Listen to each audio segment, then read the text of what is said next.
حجي مس حزب تግራይና ፍጹም ሰላምን متحغازن ይናብልና ዘለና طعناي مولي رخيبه ዘለኹ طعنا ሁሉ ትግራዋይ ተዘረخو ደስታ ይከለ ድሮን ተሃሊኳ ጸረ ድሮን አለ አየር ተሃሊኳ ጸረ አየር አለ ሙሲ ተሐዝ ታንክ ተሃሊኳ ጸረ ታንክ ተን ከም ህዝብ ንኽነብር ዝገብራና ጉዳያት ሕቶታት አይን ምልስ እንታይ ለማንታት حزب قطيموني هذا تاني مجمرة جنريشن رايت تبهل ناي مسل ناي بيوت ناي منبر مسل يدخل كل زلزال بدفرت تتعميدو هوت مكرهنا سرعات بلصقنا قبل على حزب تግራይ زعوجو انت تاو خوينا يترينا لك مريت حمراء مጫወቲ ደመቀ ሆይነሎ مጫወት عبود كلبي نابي احمد دفيو انت سغار جيرو بسماي يكون بمدري هالخا ግን ውገ ይውድ ውግዝ ውድ ናይ ውገ ካይዳ እዩ ጣናይ ሙሉ ረኺበ ዘለኹ ጣና ሁሉ ትግራዋይ ተዘረخو ደስታ ይከለ ስለጥ ስፖርት ሰርሕ ስርሒ ባጓው ሰርሕ እናው ጽቡቅ ኩናት የዘ ህዝብ ትግራይ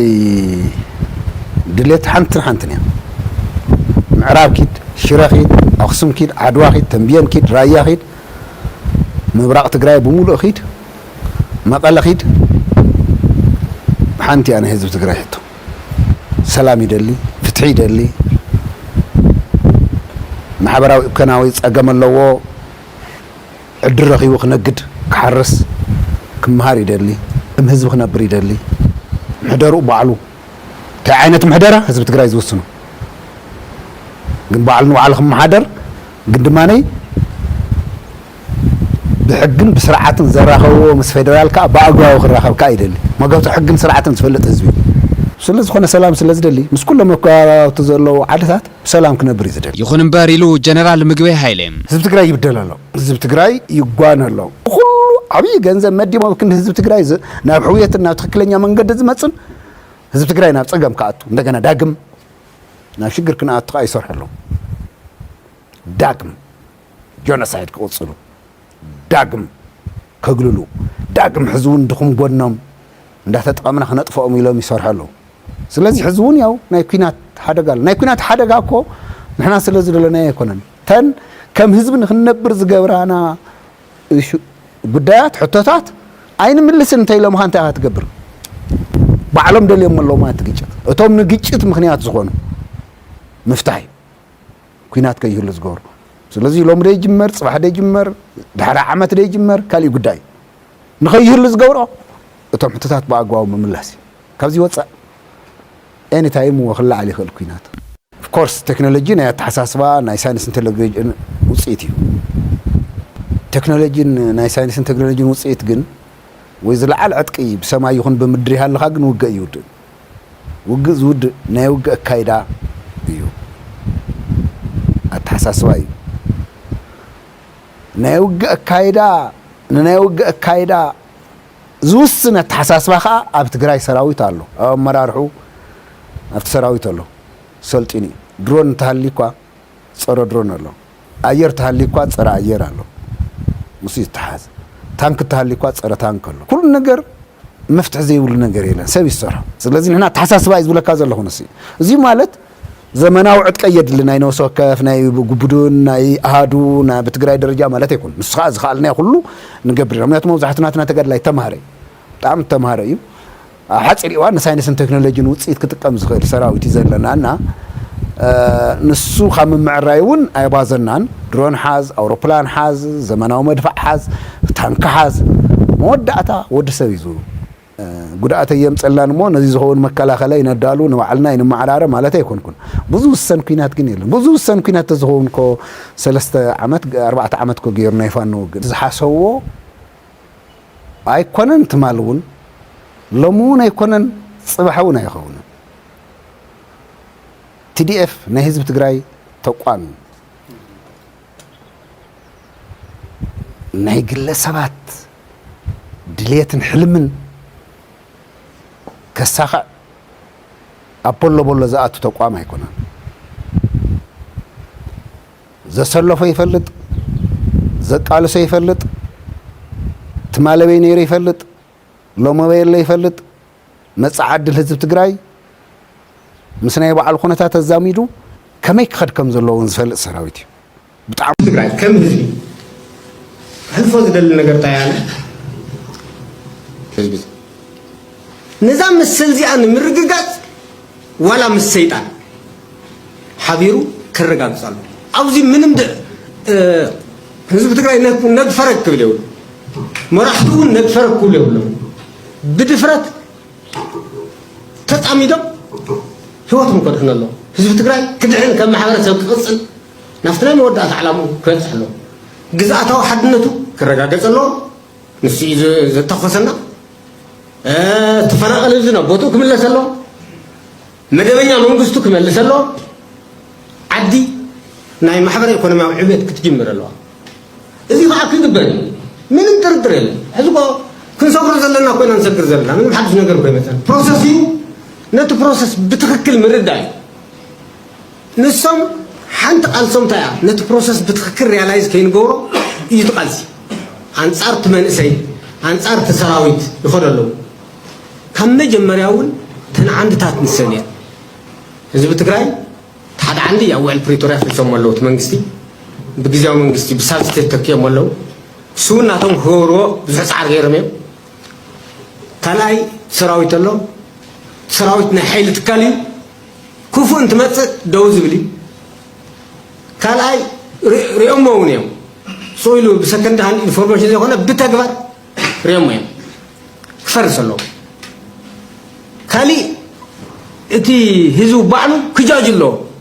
بهراو فرح كفطر له ابتقرا مصكا نبلبال مصكا كصع مصكا بقى زير كو سبي بقى لعلموت زلو يزبسلتي بروباغندا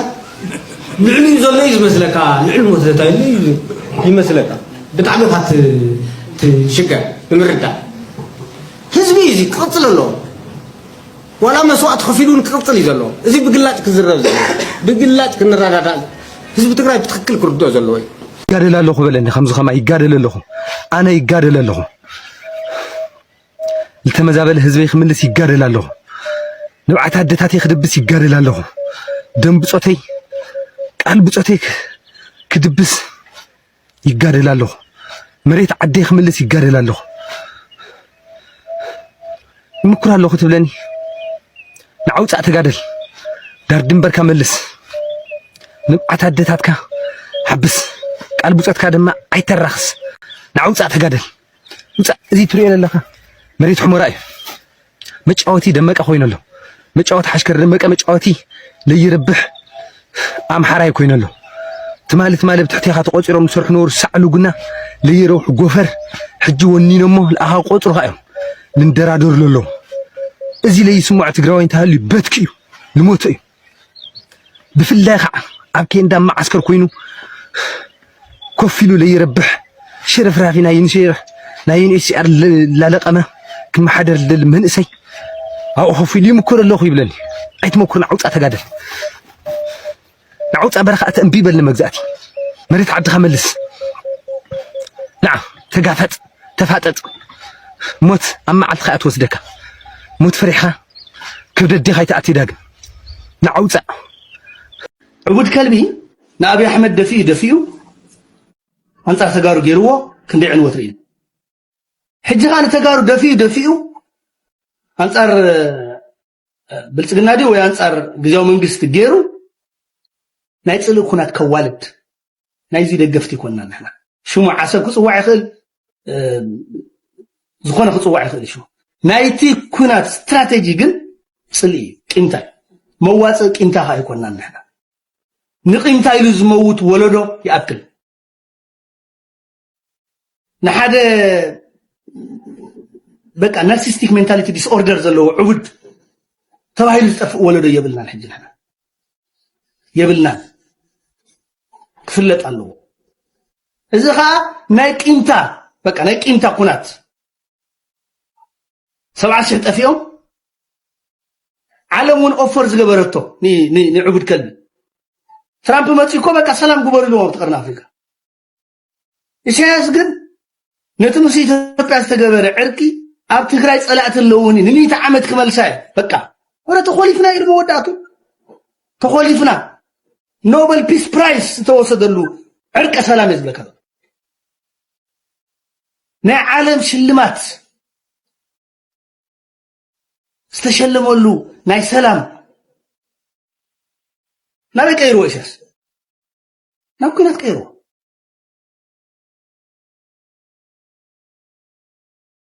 حجي خا وعل بريفيا أنا كرات كغير عيبنا له نتجارو كدفء نتحدث كدفء كأمر إلنا نتنا قدام يكون نتنا قدام يكون نعسب قدام يكون بقى إزاي أبجد زي جمرو إحنا ينفلطني زبير ترى يفلطني زخونة سبا يفلطني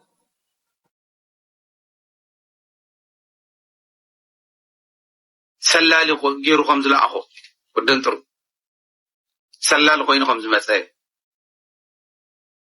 مو هاي حجس نقي عملي يوم زموسلم مو هو صغور ويرو زخونة سبي دبول له مالتي ودنترو يزول كدي عمو ريكارد غيرمو تمسكن ونصاريلو وزقات أمن تمسكن يترفدو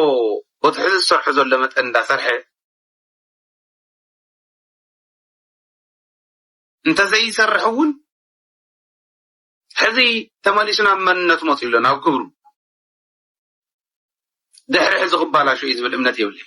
خاب سبنت انت حتى انت زي وريد او ما قبر يغل ودن طرقن بو درجة خنقمقممو كنتسأل تمسكن يزللي لمن تاي كافتا بركة زوم زلو مناسي زمر زلو مناسي ريوم مانديو هوانا تحت ريوم مانديو المسترون فلتنا عندنا ساري زمر زلو مناسي بركيتهم حزب فلتهم مو تبارر كيد ولو ويل نعو فلتهم خا موص هذا زي ديولا سلكن يوان احنا روينا برخوين دويل لو صايولا تاير ولا نابكالي فلتهم خو يخونن اكلس فلتهم يمو يوصى إلى غزة مكر تمسكن بعد صريح لي قلنا تنك غوزي خبل تلي نا إنتليجنس مسرحي عرّي خاص صرح لي قبّا بدن ببنسو على صرح لي قبّا نتمسكن هون كنت تقوم لي قبّا زول من تزلن يترفدو أمين زمان سبعلو نقوم إلى ما سيحت أزخون هون كنت تقوم له تدخل لمن قدم لي ناودن ترى شرحجن ودن ترى السبكوينس تمكن يا في حسوس إنتليجنس نايتقرأي فنسي وعاتيو خم تحزول أزول لجيرس أنت مسكين يا عباريرنا عم صدق لها أصغر أصل لنا ودن ترى اللي خفيد لنا بل قليلنا عم صدق إتو حساب أيوة مزيا سلام كمين حاط تحرجوا أنا إجابير تحرج لو بعد حلقة كلت عن الإجماع كلي حتى أنا ودن ترى كلي يا لا ودن ترى كلي دي عندي تيل ناخذ هنا كلنا جربنا حتى ناي واتساب سلكي لا سولومي اللي بان حرام مريت له ناي خط المرجع مالتي ناي او له مرجع مخط الكوي صراحه سولومي اللي بان ولا مشو حرام مريت كوينوم سلكي داول مو بيمو سيفيغو اوديو مالتي كاوتاي ودكتور تمسجن يخنايو هنا لا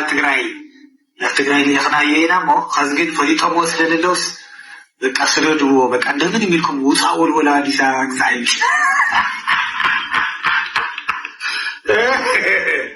ውጣው ግዛይሉ በቃ አብዚ አገርና ንስራይሉ እንግዲህ ሐስቡ ዝውሳነ ተወሰነ አራመሪት ዘለው ቶም አበይት መራሕት ተዋይለው ማለት ነው አበይት መራሕት ተዋይለው አራመሪት ናይ ካብ ግንባር ብላዕሊ መራሕት ተዋይሉ ኣብ ተኣከበ ኣኸይባ ዝያድ ስራሕት ቪድዮ ንስራሕ ከም ዝገርና ሞበቀዲ ኢሎ قول عزيز زور تريبنا يا خبيتي ياتو يفصلنا بسراوي قالب حتى مدب ديراتو مجماجبيت نتو سلازم بزي اسمي ممكن النجار سريعه ያው ተመስገን ተላይሆል ቪዲዮ ታይባ ኦዲዮ ሰሪዓም ይሆማኒዮ እስከነዳም ሳታይ ሀብልቱ ወደድሩ ተሰሎሚን ክልጉለሉ ካውታዩ ነው ስራዋሲ ስርዓት ብልጽግና ኣብ ልዕሊ ህዝቢ ትግራይ ዝኣወጀው ጽንተታዊ ኩናት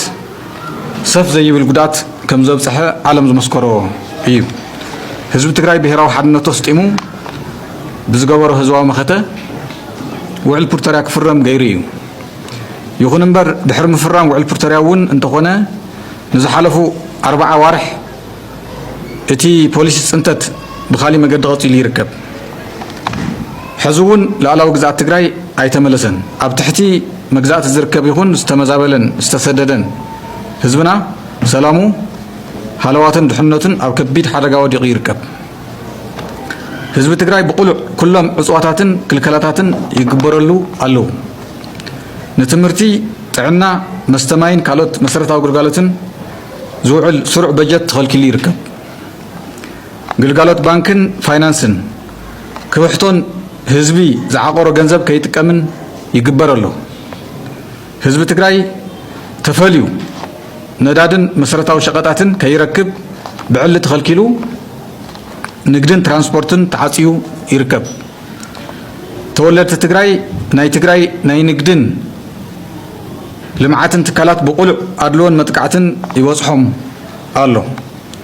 ኣብ ቀረባ እዋን ድማ መንግስቲ ኢትዮጵያ ካልእ ዙር ጽንተታዊ ወራር ንምፍጻም ኩሉ ወታደራዊ ዓቕሙ ብምንቅስቃስ ንትግራይ ከቢቡ ውክልና ውግእ ከፊቱን ደብዳባት ፈጺሙን ኣሎ እዞም ፖሊስታትን መሳርሕታትን ጽንተት እዚኦም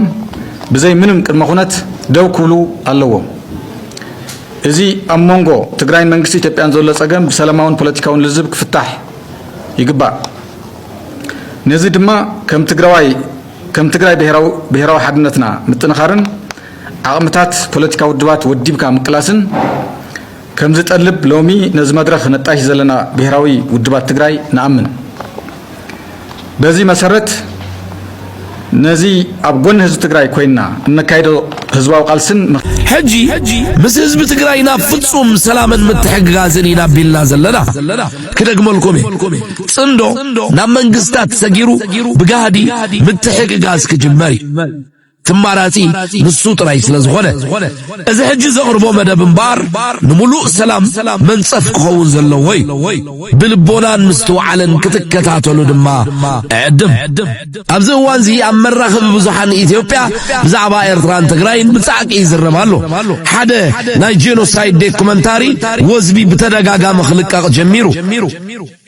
ንእለታ ጌታቸው ረዳ ብዛዕባ ኣብይን ጄኖሳይድ ትግራይን ዝብል መደብ ተሰሪዕሉ ብቐጥታ በለጠ ሞላ ናይ ኣምሓራ ጄኖሳይድ ትግራይ ኣፈጺማቶ ክብል ድማ መጺኡ ንምንታይ ዝርእስቲ ዝሎሚ ሓመዱ ነጊፉ ንላዕሊ መጺኡ ዝብል ግን ኣይተረኽበን ኣምሓራይ ኣነኔ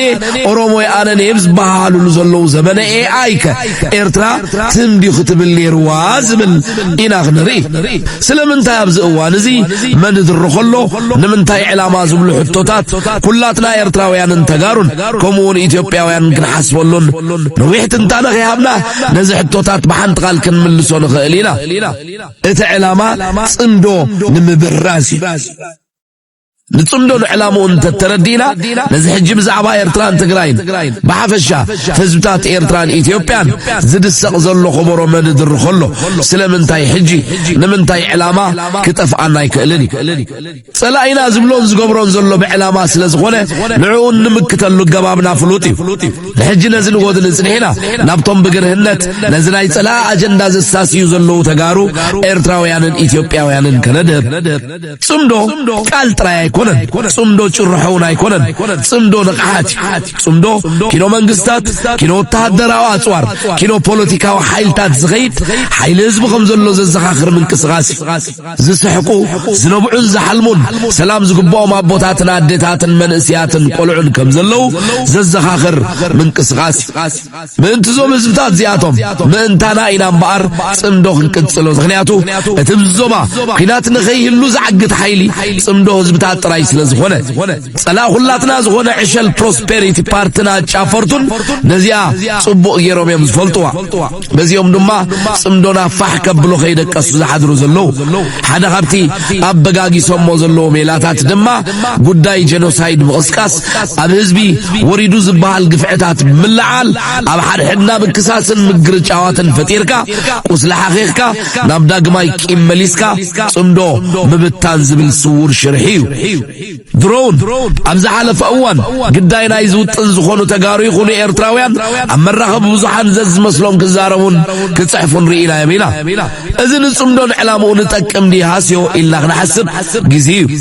ካብ 1998 ክሳብ 2022 ንዝነበረ እዋን ጥራይ ኣልዒልና ክንዛረብ እንተኾይናውን ኣብ ልዕሊ ህዝብታት ኤርትራን ትግራይን ዝወረደ ደራዕ ብዙሕን ከቢድን እዚ ብይቕሬታ ብምጽብጻብን ብምክሓስን ክዓርፍ ከም ዘለዎ ድማ ዘማታ ኣይኮነን እንተኾነ ነዚ ጉዳይ ሞያውያን እዮም ክሕዝዎ ኣብቲ ዝግብኦ ጊዜ በቲ ልክዕ ኣገባብ ከዓ ይኽፍጸም ጽምዶ ህዝብታት ኣብቲ ዝደልደለ ደረጃ ክበጽሕን ዕላምኡ ክወቅዕን ቀዳምነት ከይሃብና ናብቲ ናይ ምጽብጻብን ምክሳስን መስርሕ ክንሰግር እንተኾይና ግን ውጽኢቱ ብኣንጻር ድሌትና ዘረሓቐና ክኸውን ይኽእል እዩ በዚ ድማ ዕላማ ጸላእትና ባዕልና ነተግብሮ ማለት እዩ ጸላእቲ ሕወሓት ኢና ዝብሉ ነገር ግን ንሕወሓት እውን ዝጸልእዋ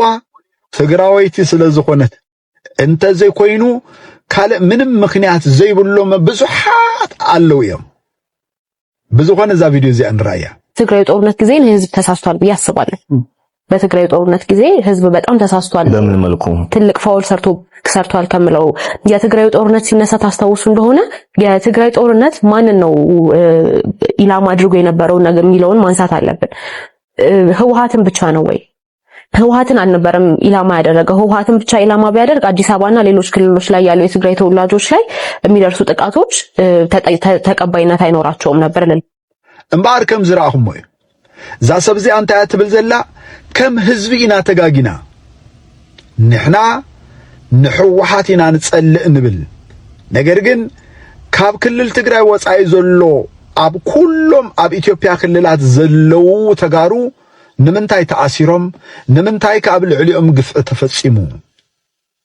እያ ትብል ዘላ ኣማን በኣማን እዚ ነገር እዚ ሓቂ እዩ ብዙሓት ንሕወሓት ኢና ንጸልእ ዝብሉ ሓፋራት ጸላእቲ ንሕወሓት እውን ዝጸልእዋ ትግራዊት ስለ ዝኾነት ደኣምበር ብኻልእ ምንም ምኽንያት ከም ዘይኮነ ርዱእ ነገር እዩ እኳ ደኣ ኣብ ኢትዮጵያ ካብ ዝነበሩን ብሕጂ እውን ክመጹ ካብ ዝኽእሉ ውድባት በቲ ኣብ ልዕሊ ኢትዮጵያ ዝኸደቶ ኣብ ልዕሊ ኢትዮጵያ ዝገበረቶ ነገር ብምሉእ ህዝቢ ትግራይ ዘይተጠቀመ እምበር ሕወሓት ኣብ ልዕሊ ኢትዮጵያ ዓብይ ዝኾነ ለውጢ ያገራ ዓብይ ዝኾነ ህንጸት ዓብይ ዝኾነ ኢኮኖሚን ዲፕሎማሲን ፈጢራ በዚ ንሳ ተሕወሓት እዚኣ ትፈረጠረቶ ኢኮኖሚን ዲፕሎማሲን ፖለቲካን ዝተጠቀሙ ዝበልዑ ዝተቱ ህልፊ ህዝቢ ትግራይ ዝተጠቀሙ ግን ንተጋሩ ይጸልእዎ ይገርም ንተጋሩ ይጸልእዎም ከም ሕሱም ስለዚ አንታይ ክብል ደለ መስልኩም እዚ ዓይነት ጸልኢ ስጋብ ዘይተፈትሐ ትግራዋይ ከም ትግራዋይ ክጠፍእ ምዃንካ ሕሰብ እዚ ጸልኢ ናይዞም ጸላእትኻ ስጋብ ብፍቅድ ዝቕየር ገጥ ኢልካ ክትቃልስ ጥራይ ዘለካ ሓደ ነገር ክዕልዕለልኩም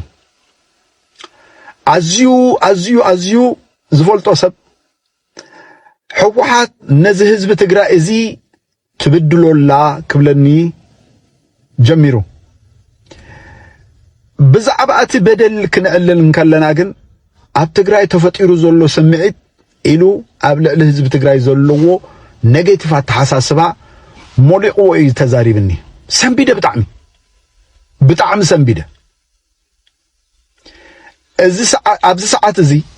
ንሕወሓት እናበሉ ዝዛረቡ ዘለው ሰባት ንህዝቢ ትግራይ እናበሉ ይዛረቡ ከም ዘሎ ይዝርዳእኒ ይገርም ብጣዕሚ ስለዚ ተጋሩ አልስኹም በዓወት ጥራያ ክትዛዘም ዘለዋ ኣፈላላይኩም ጸርኩም ሓበራው ጸላእኹም ግን ማዕለያ ከም ዘይብሉ ፈሊጥኩም ተቃለሱ ጥራያ ክብል ጀነራል ተቀን ማለት ማዕታሊና